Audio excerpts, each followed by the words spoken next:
आने की वजह से वो स्टार्ट नहीं हो पाती है, इसलिए वो एलन से मदद मांगने के लिए उसके कमरे में जाती है। वो जब उसका दरवाजा खोलती है तब उसे पता चलता है कि एलन अपने फोन में डर्टी वीडियोस देखकर अपने आप को सेटिस्फाइड कर रहा था। हालांकि यहाँ एडना भी उसे इस हालत में देखकर अपने आप पर कंट्रोल नहीं कर पाती और उसे ऐसे ही छुप कर देखती रहती है। लेकिन तभी आईने में अचानक एलन की नजर एडना पर पड़ जाती है और वो उसे देखकर घबरा जाता है और जल्दी जल्दी अपने कपड़े ठीक करने लगता है। एडना भी उसे देखकर दरवाजे के पीछे छुप जाती है। अब घबराया हुआ एलन अपने रूम से बाहर आता है और एडना से पूछता है कि कुछ काम था क्या। एडना भी समझ गई थी कि एलन ने उसे देख लिया है। वो उससे कहती है कि मेरी गाड़ी स्टार्ट नहीं हो रही है, क्या तुम उसे एक बार देख सकते हो। ये सुनकर एलन एडना की कार को देखने के लिए आता है और उसकी कार की मरम्मत करने लगता है। इधर दरवाजे पर खड़ी एडना एलन को अब अलग ही नजरों से देखती है क्योंकि वो अब एलन को पसंद करने लगी थी। इसके बाद वो एलन के पास आती है और उसे कहती है कि जिस तरह तुम्हारे पिता तुम्हें डांटते हैं मुझे ये सब बिल्कुल भी अच्छा नहीं लगता। अर्नेस्टो की तरफ से मैं तुमसे माफी मांगती हूँ। मगर एलन पर उसकी किसी भी बात का कोई असर नहीं होता क्योंकि वो एडना को अपनी मां नहीं समझता था। रात के वक्त एडना अर्नेस्टो को कॉल करके बताती है कि मेरी गाड़ी खराब हो गई है और जब मैंने एलन को इसके बारे में बताया तो वो भी उसे ठीक नहीं कर पाया। ये सुनकर अर्नेस्टो को बहुत गुस्सा आता है और वो एडना से एलन से बात कराने को कहता है। एडना भी फोन लेकर एलन को दे देती है और तब अर्नेस्टो एलन को डांटते हुए कहता है कि मेरे आने से पहले गाड़ी ठीक हो जानी चाहिए। इसके बाद एलन फिर दोबारा गाड़ी ठीक करने में लग जाता है और तभी उसके पास एडना आ जाती है, जिसे देखकर एलन कहता है कि मैं इसे ठीक नहीं कर सकता।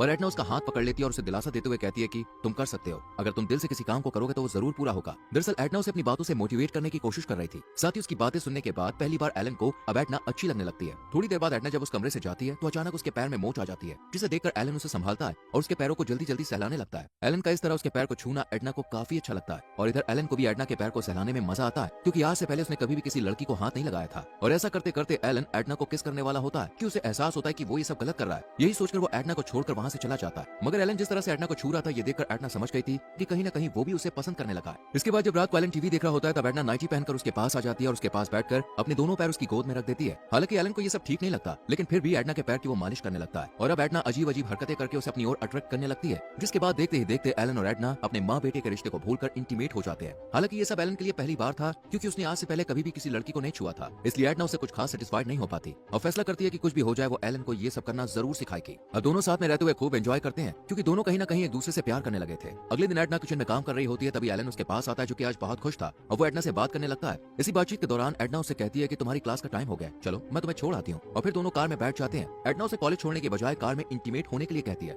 जिसके बाद दोनों खूब एंजॉय करते हैं और फिर इंटीमेट हो जाते हैं। इसके बाद एडना एलन से पूछती है कि हम जो कर रहे हैं कहीं ये गलत तो नहीं है। ये सुनकर एलन उसे कहता है कि तुम घबराओ मत, मैं किसी को कुछ भी नहीं कहूंगा। अब एलन और एडना दोनों साथ में काफी खुश रहने लगे थे। वो खूब एंजॉय करते हैं और एक दूसरे के साथ काफी टाइम भी स्पेंड करते हैं क्योंकि एलन को एडना से अब सच्चा वाला प्यार हो गया था। वही एडना को एक जवान लड़का अपनी जरूरत को पूरा करने के लिए मिल गया था, इसलिए दोनों अपनी जरूरत के मुताबिक एक दूसरे के साथ खुश थे। और देखते देखते अब तो दिन पर दिन एलन भी एडना के साथ इंटीमेट होता रहता है और वो भी टाइमिंग भी डायरी में नोट करता है कि वो कितनी देर तक एडना के साथ इंटीमेट हो सकता है। और इस तरह इनकी लव स्टोरी चलती रहती है। एक दिन एलन एडना के लिए बुके लेकर आता है, लेकिन वो जैसे ही कमरे में एंटर होता है तो उसे अपने पिता का बैग रखा हुआ दिखाई देता है, जिसे देखकर एलन समझ जाता है कि उसके पिता वापस आ गए। इसलिए वो चेक करने के लिए एडना के रूम की तरफ जाता है जहाँ उसे अपने पिता और उसकी आवाजें सुनाई देती है जो इंटीमेट हो रहे थे। ये देखकर एलन का दिल टूट जाता है क्योंकि वो दोबारा अपनी पुरानी जिंदगी में वापस आ गया था। कुछ देर के बाद एडना जब अकेले किचन में काम कर रही होती है तब एलन पीछे से आकर उसे पकड़ने लगता है, लेकिन एडना उसे कहती है कि अब हम ये सब नहीं कर सकते। लेकिन अब एलन को एडना के साथ इंटीमेट होने की आदत पड़ गई थी, जिस वजह से वो एडना के साथ जबरदस्ती करने की कोशिश करता है और गुस्से में आकर एडना उसे थप्पड़ मार देती है, जिस वजह से एलन के नाक से खून बहने लगता है। इनकी आवाज सुनकर अर्नेस्टो भी अपने रूम से बाहर आ जाता है और उनसे पूछता है कि तुम दोनों में क्या हो रहा है और एलन की नाक से खून क्यों बह रहा है। इस पर एडना अर्नेस्टो को झूठ बोलते हुए कहती है कि एलन नीचे गिर गया था और इसी वजह से उसकी नाक से खून निकल रहा है। अगले दिन एलन अपने पिता अर्नेस्टो के साथ फिशिंग करने के लिए जाता है और दोनों एक छोटी सी बोट पर बैठ जाते हैं। यहाँ अर्नेस्टो से समझाता है कि इस दुनिया में कई अलग अलग तरह के लोग हैं, अगर तुम पावरफुल इंसान ना बने तो ये दुनिया तुम्हें बेचकर खा जाएगी।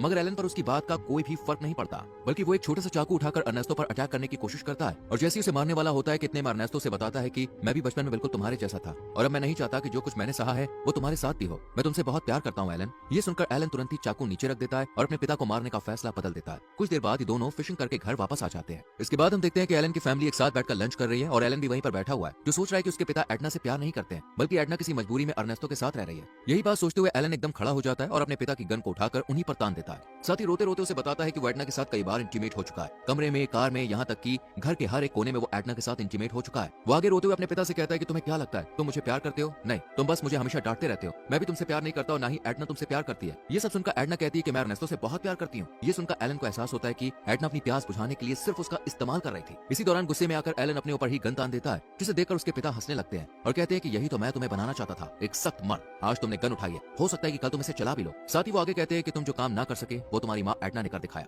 मैंने एडना से कहा था कि वो जो चाहे तुम्हारे साथ कर सकती है, बस तुम एक डरपोक इंसान से एक निडर इंसान अभी तक फॉलो नहीं किया। बना दे। मुझे इस बात से कोई फर्क नहीं पड़ता कि वो तुम्हारे साथ इंटीमेट हुई या नहीं, मैं तो बस तुम्हें एक निडर इंसान बनाना चाहता था जो अब तुम बन चुके हो। अपने पिता की ये सब बातें सुनने के बाद एलन को एहसास होता है कि उसके पिता सच में उससे कितना प्यार करते हैं और एडना भी उसके पिता से बहुत प्यार करती है। लास्ट सीन में हम तीनों को एक साथ बैठकर खाना खाते हुए देखते हैं और अब एलन ने एडना को अपनी माँ भी मान